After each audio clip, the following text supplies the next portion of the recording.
Hello class, welcome to GED202. My name is Dr. Brian Aschenfelder, and sustainability is my business.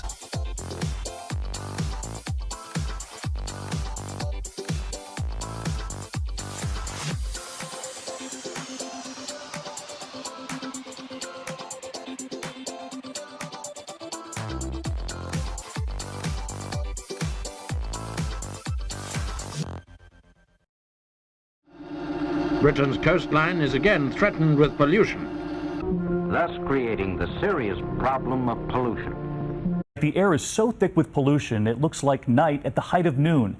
In most American cities, pollution is a fact of life. A new and startling number showed just how many people are impacted by pollution. Today, the Obama administration announced it will go forward with a plan to cut pollution. In Climate Watch, the air pollution in India's capital got so toxic, the government was forced to close schools this week. Single-use masks and gloves have become a significant source of beach pollution. Another side effect of the coronavirus, pollution. Hey, Mom. How is my favorite son? I haven't talked to you in like ever. I know, it's been too long. So this week's big question is, what is pollution? Pollution would be people tossing garbage in the streets and up into the gutters and not taking care of it. Landfills, they pollute. Mm-hmm. Visible pollution. Yeah. See on the side of the road. Yeah. Pollution is when the Cuyahoga River catches on fire. See, so I thought that you would know about some of these things. So so you kind of skipped over my question and answered my second question, which was what kind of things can you guys remember that kind of first opened your eyes to pollution? Oh, that one was fresh because we just talked about it recently. Oh, you did. Love Canal's another big one. Okay, so I'm glad that you said that. Love canals is part of this week's lesson. How do you think that pollution has impacted the lives that you guys have lived? So more cautious now. I can't say that it really directly affected us because we don't have any health effects from it. I don't know about that. I mean, you might have, you don't know it, but as far as the impact on how we live our lives now, based on how we lived our lives back then. Well, yeah, we're a lot more cautious. We're more conscious about what we throw away. We're more conscious about what things are made of. We're more conscious about recycling. No, you can't recycle here. No, you're conscious about it. You talk about it all the time. Yeah. And how you wish they would do it. Right. Here at our state capital, Pennsylvania's fight to check water pollution started in 1905. Polluted waterways hinder shipping, befouling and rusting boats.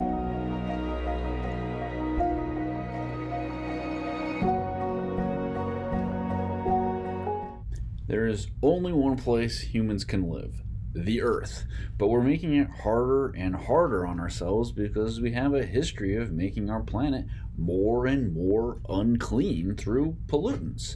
Toxic waste, carbon monoxide, extra carbon dioxide, extra fertilizer, oil spills, it's all pollution. We even have noise and light pollution. Now, these extra chemical compounds, the way we use them and handle them is making our world very contaminated. If we're going to survive, we need to understand pollution. We can see consequences of pollution manifest in our three basic ideas of sustainability: in people as public health concerns, in the planet as disruption of planetary systems, and in our profits as financial burden for prevention and remediation. Now, many things that are useful to people and industry produce pollution. Cars and generators spew pollutants from exhaust pipes. Burning coal to create electricity pollutes the air. Industries and homes generate garbage and sewage that pollute the land and water. Pesticides seep into waterways and harm ecosystems. Some of these pollutants are visible, like dark clouds of smoke in the air or oil slicks on the ocean, while other pollutants are invisible, like carbon dioxide in the atmosphere. You might think that pollution just comes from big factories or power plants, but some of the world's pollution also comes from people just like you and me. The pollution that each of us makes might not seem like a big deal, but when a lot of people are contributing, it can really add up. Think about the millions of cars on the freeways of Los Angeles, for example. But perhaps to an even larger extent, our decisions to purchase specific products and services from individual companies doesn't just enable them to pollute, but could potentially sponsor their decisions to pollute even more. Drinks company Coca-Cola has been rated the world's top plastic polluter for a second consecutive year, according to a new report from the non-profit organization Break Free from Plastic. It gained the disturbing accolade based on hundreds of cleanup operations in over 50 countries. Researchers say they counted almost 12,000 pieces of plastic produced by Coca-Cola in 37 nations. That's more than double the runner-up Nestle. It comes despite Coca-Cola's multiple campaigns to create a public image as an environmentally responsible company. Albeit indirectly, where we decide to spend our money has a major impact on the types of pollutions we are likely to see. Why does all of this pollution matter? Well, the Earth is a closed system, so it has no place to go. Here's an example of what I mean. Take a look at this. It's our land, air, water, earth place of science. It's an ecosystem. And in here, people have built buildings and roads, they've got vehicles, and over here are some farm animals. Let's say they throw their trash away in this landfill. Okay, they throw their trash away in this landfill. And let's say their vehicles spew various gases up into the atmosphere. The thing to remember is that the Earth is a closed system. The Earth is a closed system. The Earth is a closed system. There's no way for pollution to get out. So when it rains, the chemicals in the air, the chemicals in the landfill, mix with the rain. The water carries the chemicals through groundwater until all the chemicals end up in rivers, lakes, and streams. See, the pollution can't get out. Now, would you drink this water? So, okay, who is affected by pollution? In California, the Office of Environmental Health and Hazard Assessment publishes a map of pollution burden for every census tract in the state. They score the burden by looking at a number of contributing factors like air quality, vehicle emissions, nearby hazardous waste sites, traffic density, and even drinking water quality. On the map, the red and orange colors indicate the most amount of pollution burden, while the yellow and green colors indicate the least amount of pollution burden. We can zoom in on the neighborhoods surrounding the Lorenzo and LA Center studios, and it should become clear that whether we realize it or not, pollution affects us. And we should also notice the pollution burden appears to be disproportionately less in wealthier areas. Look at Bel Air and Beverly Hills, Pasadena in contrast, downtown or East LA. Do you guys feel like proximity to pollution also may have shaped kind of our feelings about it, right? I mean, we grew up in the country. Air pollution's not really a thing in rural Ohio, not in the way that it is in Los Angeles, you know what I mean? And there were really no rivers to speak of where we grew up, so like water pollution, right? So if you don't see it, you don't think that it's real.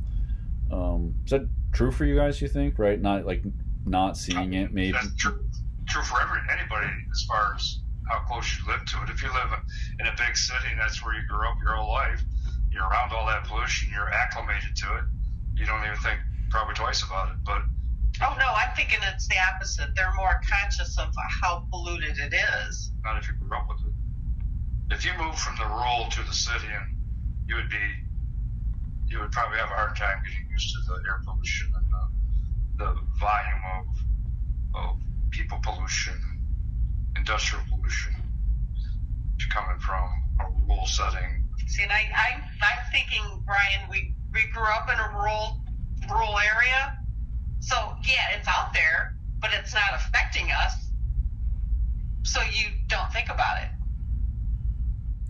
Okay, so you're likely to encounter pollution in three major forms. First, land pollution. Land pollution is when solid and liquid materials accumulate and contaminate soil and lead to pollution of the Earth's surface at and below the ground level. Industrial and residential trash and agricultural activities like fertilizer and pesticide use can all lead to land pollution. Second, water pollution. Water pollution occurs when water sources are contaminated by chemicals, microorganisms, and other substances which interfere with the beneficial use of the water and also with the function of the ecosystem. Water pollution can originate from human activities like chemicals and sewage discharge from agriculture and industry. It seep into the waterways, oil spills, and even buried chemical waste. Last, air pollution. Air pollution consists of chemicals or particles in the air that can harm the health of humans, animals, and even plants. While natural systems like volcanic eruptions can cause air pollution, most air pollution is not natural. Cars and factories, past and present, are sources of the common pollutants responsible for things like smog and acid rain and toxic releases, the greenhouse gas effect, and ozone layer depletion. Human activity and most modern technology can have negative consequences that are both unavoidable and unpredictable. For example, almost all environmental problems from chemical pollution to global warming are the unintended consequence of the application of modern technology. Traffic congestion, air pollution, global warming are all unintended consequences of the invention and large-scale adoption of the automobile. Even human population growth leading to our current state of environmental affairs is the side effect of the Industrial Revolution.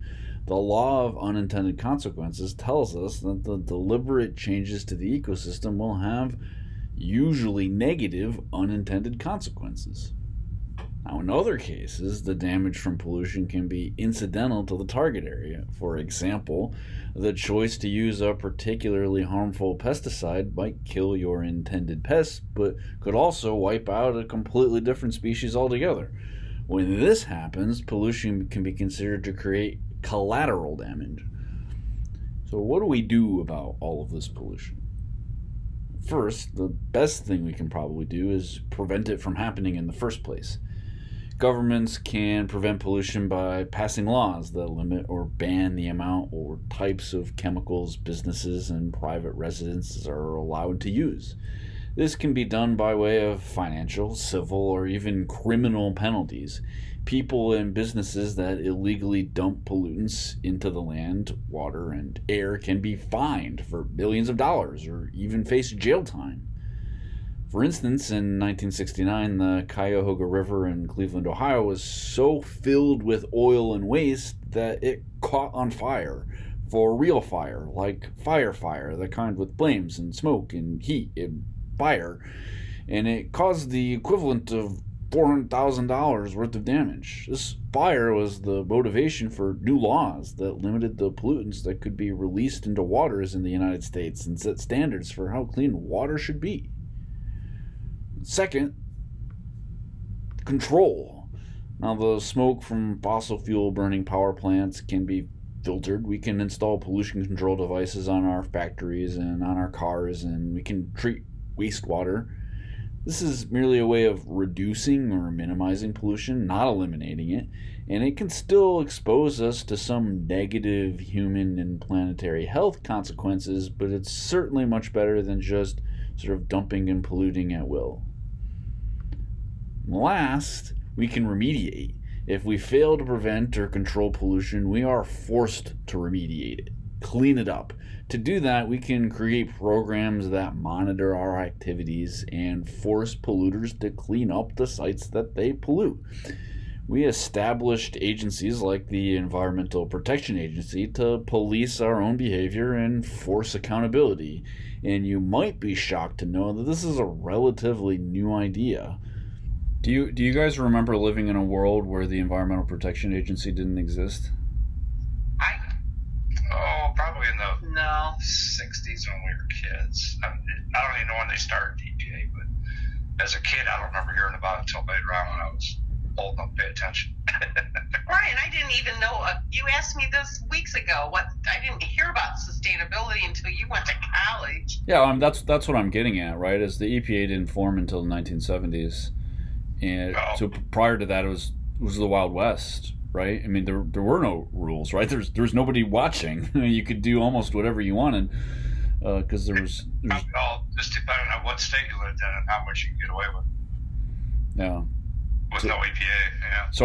So I find that to be interesting, right? Like I have students whose grandparents, right? I mean, you guys, who remember a time when there was no EPA, and you know that should be wild. That's wild to me to think about that. You guys remember, would remember a time where their grandpa would know a time that like there were really no rules around this kind of stuff. But there was no EPA. There was no recycling. There was none of that.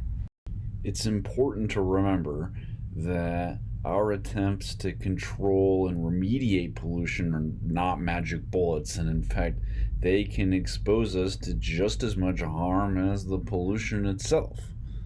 I can remember I wasn't working there at the time because it was before my time, but at the Jeep plant, all the cutting oils and some of the 55-gallon drum disposals were done out next to the plant where was a giant parking lot, right?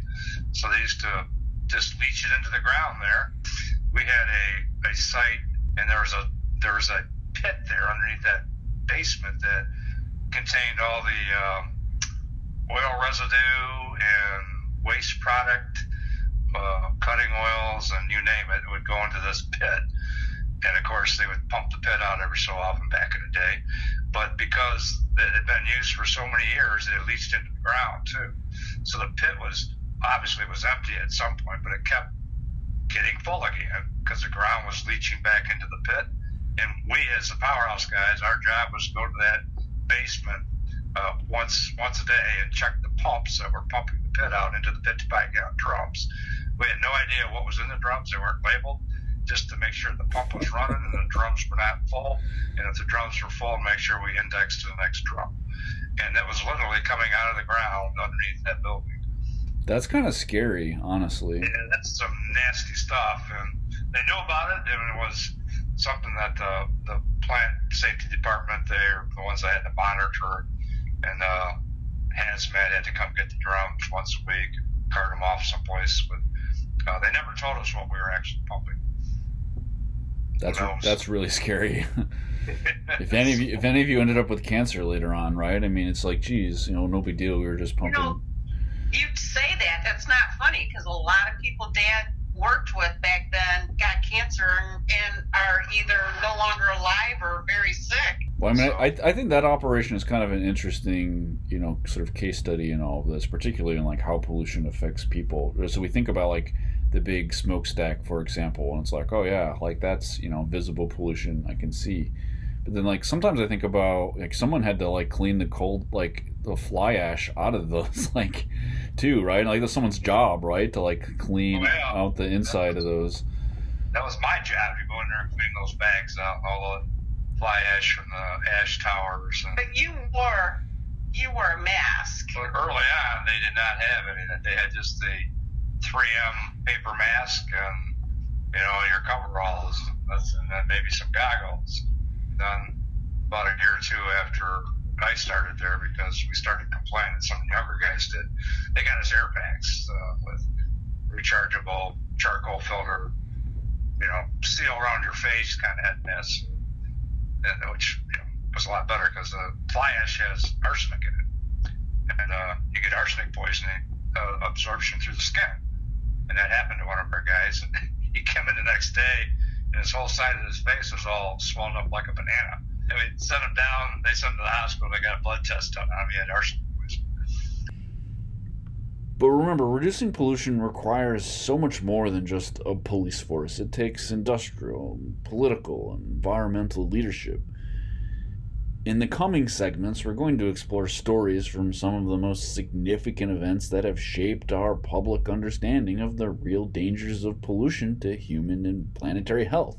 We'll illustrate the steps taken to prevent the recurrence of such catastrophes and take a peek at where we see elements of these important stories creeping into modern storytelling as a way of educating and transforming hearts and minds on the issue.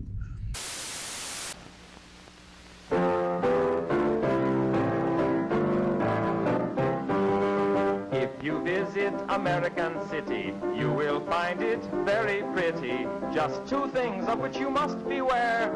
Don't drink the water and don't breathe the air. Pollution, pollution, they got smog and sewage and mud. Turn on your tap and get hot and cold running crud.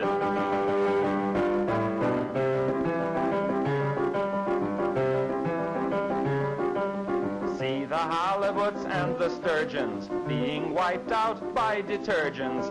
Fish gotta swim and birds gotta fly, but they don't last long if they try. Pollution, pollution, you can use the latest toothpaste and then rinse your mouth with industrial waste.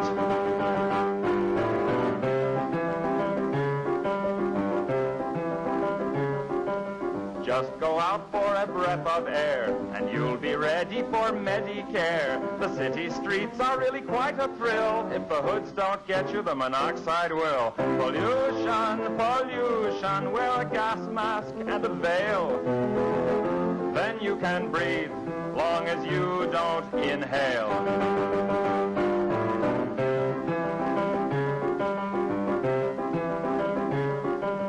Lots of things there that you can drink, but stay away from the kitchen sink.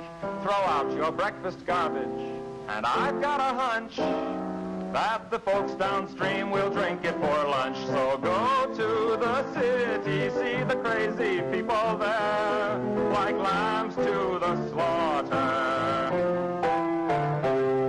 They're drinking the water and breathing the air.